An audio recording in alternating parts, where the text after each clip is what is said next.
Movie, great. Book, great. Business, great. But the most important thing I've ever done in my life is to have broken the cycle of men who are not there for their children. That is such, that's such a huge thing, and such a huge thing in our society. Bill Cosby trying to do the same thing, trying to say, men be men, what are you doing? And in the African-American community, and in much of the media-touted African-American community, he gets hammered for it. Why? Well, you know what? I can't answer that, but I can say this. What I've learned this part of my life is there are many ways a dad can be absent. It's not just a matter of not being in the house, okay? I have learned from so many men around the world that a lot of men right now have holes in their souls the shape of their fathers. And that doesn't mean the dad wasn't in the house. Why is Cosby getting hammered? I haven't heard his comments firsthand, but I will tell you this. I'll share this with you. It's very interesting. I'm doing a little talk one day at a program on truancy. And big room, a lot of people. And at this one table, there are 10 black men sitting here at the same table. And when I got to the part about men need to be there for their children, let's break this cycle of men who are not there for their children. All of a sudden, I glance over at this one table, Glenn, and you can see everybody sitting at the table like this. Right? Now, nobody said anything but the body language and the vibe. And I know, you know what? A lot of those cats sitting at that table knew they did have children that they were not supporting. Knew, man, you're talking about us. Well, yeah, you're damn right I'm talking about you, and I'm going to keep talking about you, okay? Part of my role in life right now is to preach the gospel of fatherhood, parental commitment, and breaking cycles.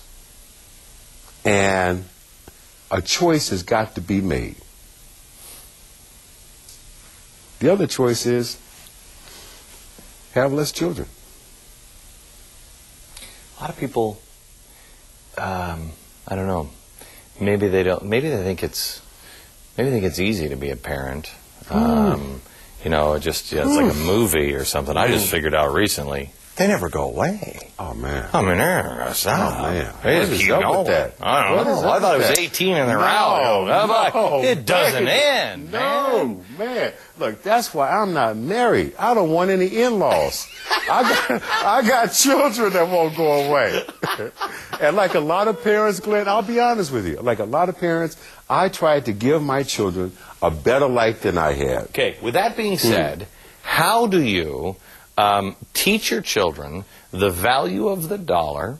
How do you teach your children, you know, you grew up with people that told us about the Depression.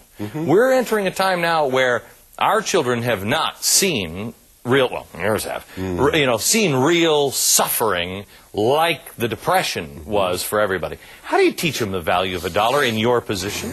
You know what I had to do in my position was honestly, first of all, I will admit, there was a point in time where my children were like the little chocolate Kennedys. Okay?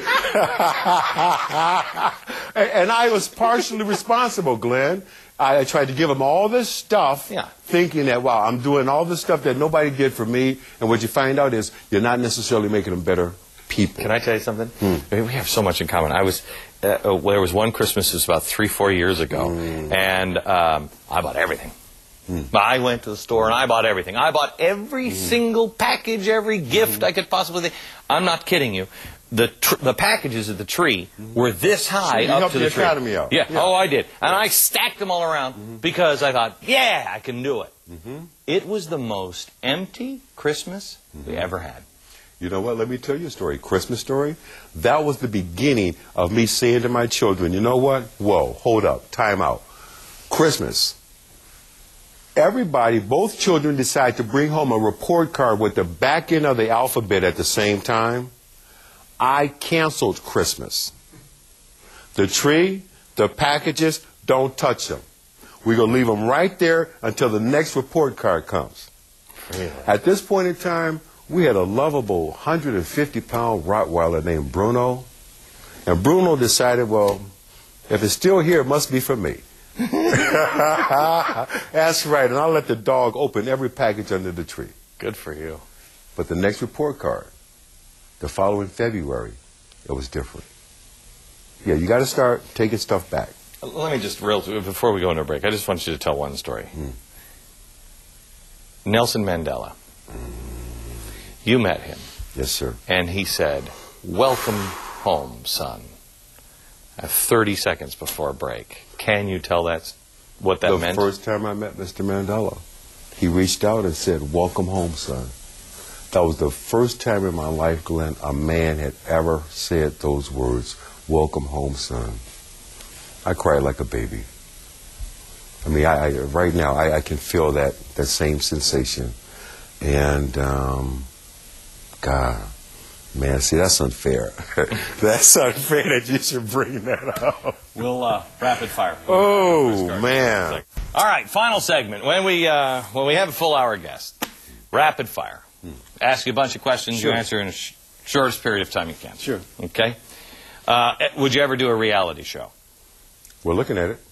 No. Yes. You do a reality one of the existing ones? Yeah. No. Hell no. Good for you. Would you rather wear a Timex or just not know what time it is? Not know what time it is. Probably the wrong answer. God. No. I'll shake your hand on that one. Define success. Success is health, children, and being able to do things that are important in your life.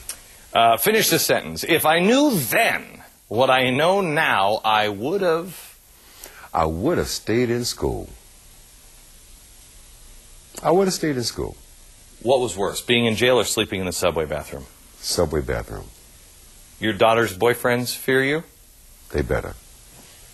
All right. Oh, God bless you. Buy low or sell high? Buy low. If you could trade places with one person for one day, who would it be? My daughter. Why? Oh, because I want to see if she would treat me like I treat her. Did $1 in 1981 mean more to you now or then than it does now? Absolutely then.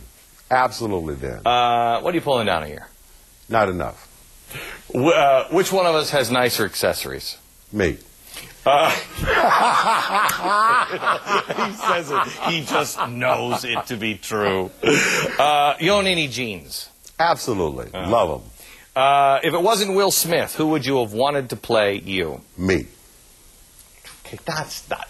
Besides you. Besides me? And Will Smith. Man, the way Will did this, nobody else could have done it. You didn't want... Nobody else could have done it. You didn't think he could do it. Your daughter set you straight. Know what? See, that's why I want to be my daughter for a day. Yeah. She knows stuff. Yeah, his daughter said, tell the story. Well, she said, "Papa, look, don't worry. If he can play Muhammad Ali, he can do you." Hybrid or Hummer? Hummer. For some reason, I can't see you in a Prius. You give handouts to the street? No, absolutely not. Why? Because I give money to organizations in our communities that I know the people that are trying to help themselves know where those resources are. Done. It is a pleasure, sir, to have you here. It is a pleasure to know you. Chris Gardner from New York. Good night, America. Good night, America.